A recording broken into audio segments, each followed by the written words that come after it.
I encourage you to read page 76 very carefully, but let's just review some vocabulary that we're doing here. I'm just going to highlight these. The distance around a circle is called the circumference. Let me try that again.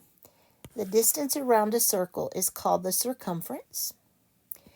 The diameter is the line segment that passes through the center of a circle, 2 equal halves. And half of a diameter is a radius. You also need to know that pi is about 3.14. So we are going to look at some formulas for circumference.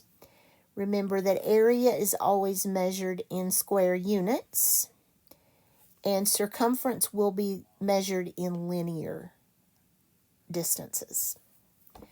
So on page 77, we will start these.